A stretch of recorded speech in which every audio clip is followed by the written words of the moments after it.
appreciate the efforts in the Big I in helping us communicate this message and taking the time today with such short notice and listening to our presentation. We contacted Linda last week, and she's moved very quickly in helping us get in front of you guys in this very important message, and with timing being so essential to the rebuilding and recovery efforts in the impacted areas of Hurricane Sandy, especially in New York and New Jersey. So today we're going to talk about building back safer and stronger using what we call advisory base flood elevations, and some considerations to have with the passage of the new bill that Linda referenced. So some key messages. FEMA is starting to move out of the response mode in terms of our affected areas of Hurricane Sandy and really into recovery and rebuilding. Our job is to make sure that citizens in the impacted area and survivors are getting the best available information to inform their rebuilding. One of the things that FEMA is doing is we're issuing what we call new advisory base flood elevations for the New York and New Jersey coasts to help communities and citizens understand their current flood risks. Much of the flood data that is currently with communities in their building ordinances and codes is dated and perhaps 20 to 30 years old in terms of their engineering analysis. These ABFEs are based on sound science and engineering and more recent engineering analysis. And what we're seeing in the preliminary findings of the ABFEs are there are significant elevation increases along the coast that citizens need to be aware of when they rebuild. Along with that, as we mentioned, the National Flood Insurance Reauthorization, Biggert-Waters 2012, passed in July 2012. It's changing the game in terms of flood premiums. Flood insurance subsidies and discounts, also known as grandfathering, will be removed over time as a result of this new bill. Decisions made by homeowners and businesses today could really affect their long-term premiums. So if you've sustained a substantial loss or you're building new, building back, there is a prime opportunity to inform your decision-making on how to rebuild back. That could have significant consequences on your long-term financial and personal risk. We need help reaching citizens and customers, ensuring that they're making informed decisions in that rebuilding, and that's why we're talking to you today. So a little bit of background. You guys are a more sophisticated audience. You may not need this, but I'll cover it just to level set. So what's a base flood elevation? To obtain federal flood insurance from the National Flood Insurance Program, communities are required at a minimum to adopt our flood insurance rate maps into their building ordinances. Specifically, communities are required to adopt the base flood elevations issued by FEMA for construction heights and elevations. The community's flood risk changes over time. The BFEs adopted by communities are dated in most of New York and New Jersey. As I mentioned, much of the engineering analysis in those areas impacted by Sandy, what they have in their building codes is based on engineering that was done 15, 20, in some areas 30 years old. Once a new BFE is developed by FEMA, the community is required to adopt the new standard into the building codes, which will then affect your flood insurance rates. As a primary way to avoid future risks, one way is to build way above the base flood elevation. If you rebuild to pre-flood conditions, and you build back the way you were, and that flood map is adopted and changes your flood risk, your insurance premiums could increase dramatically in the future as a result of this new bill.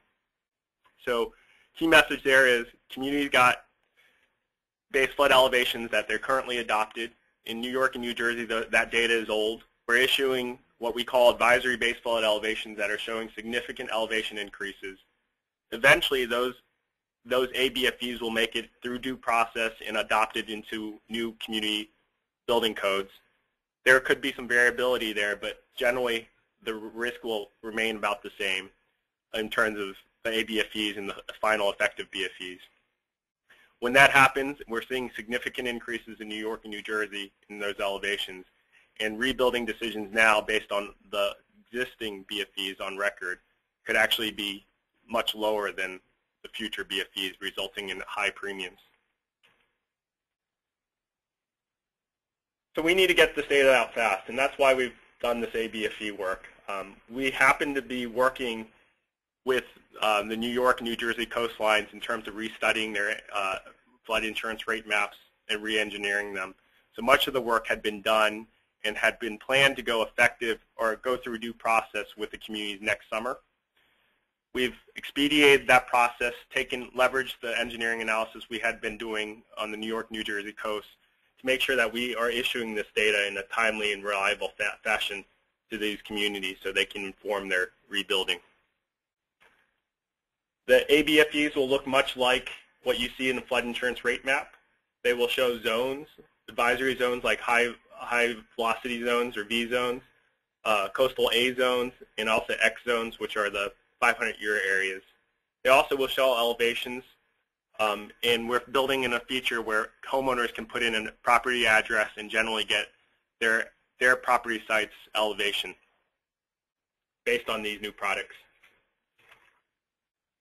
The release of this data will come over the next couple weeks. We're working currently with the New Jersey and New York state officials, governor's office, and congressional staff to ensure that these maps are released in a timely fashion and in coordination with the state and the local governments. When these are released, the data can be found at www.region2coastal.com. That's where you can find both PDF products and geospatial products that show these elevations. I'm going to pass it to Andy Neal now to talk about the new Biggert-Waters bill and how this all ties in. Thanks, Paul. So we want to give you an overview of the Biggert-Waters 12, or BW12 as we've been calling it here inside of the National Flood Insurance Program. It was signed into law by the President July 6, 2012. And two key outcomes of the bill is, one, we were reauthorized for 5 years.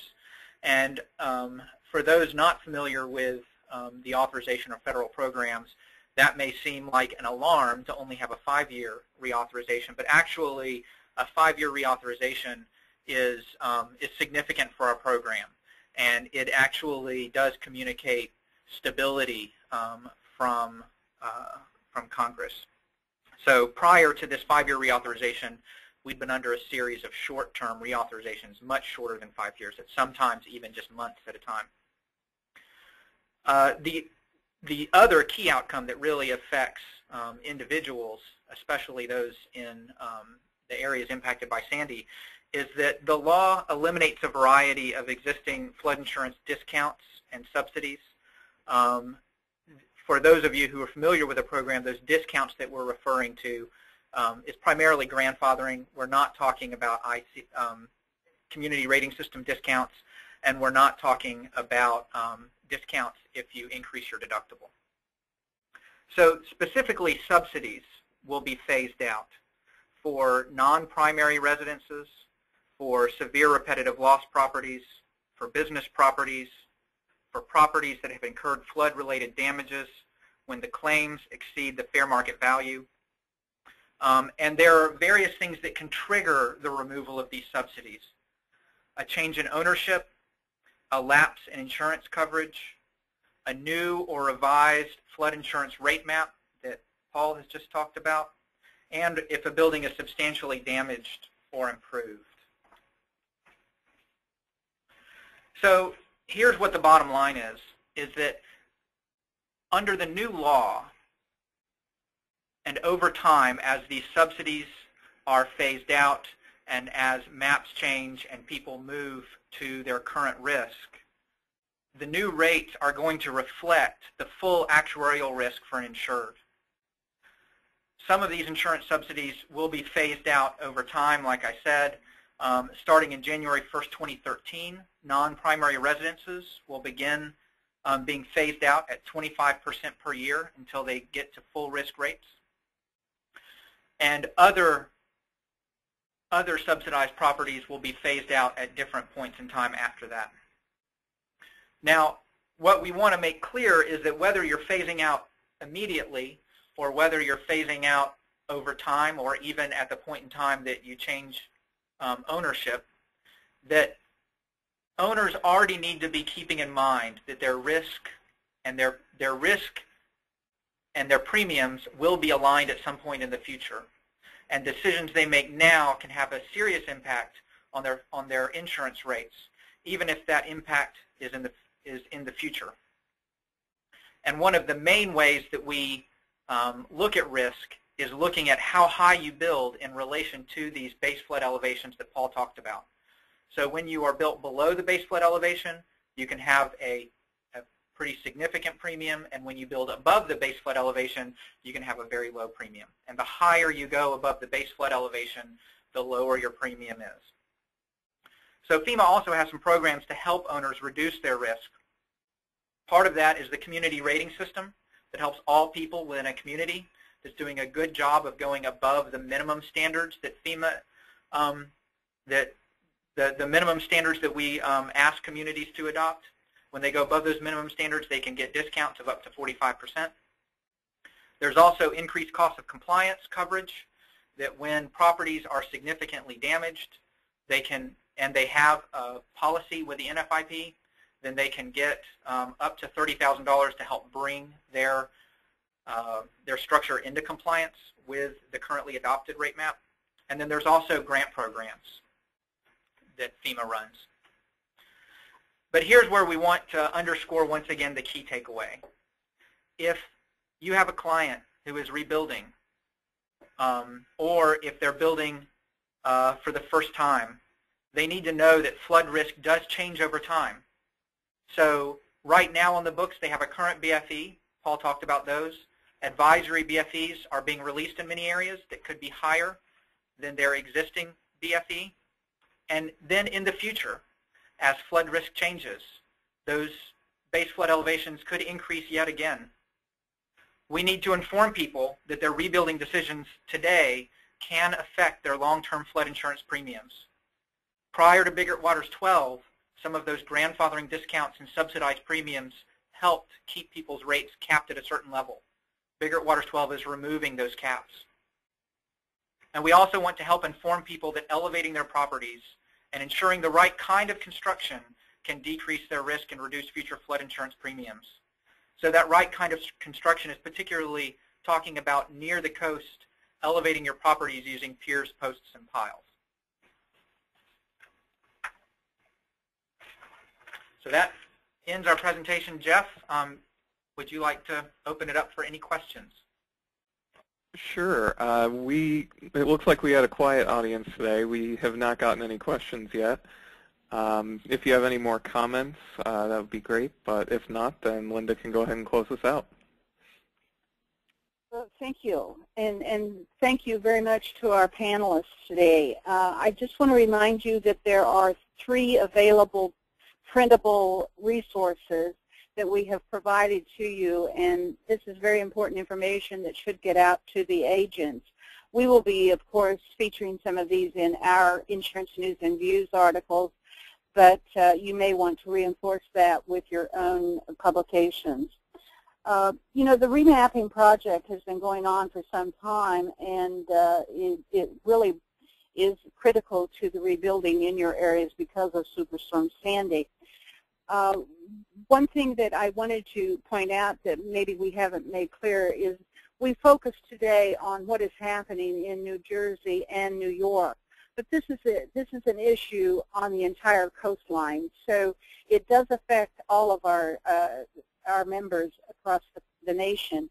We are going to be offering this same information to your agents this week in our webinars on Wednesday, Thursday, and Friday, and then we're going to repeat it again on January the 8th so that agents all across the nation have the information. Please help us by promoting this to your memberships, and we do appreciate you taking the time today to attend this webinar. Should you have questions later on, why, please send them to me, and we'll get them addressed as soon as possible. And again, this concludes our presentation for today. We do appreciate you taking the time to be present.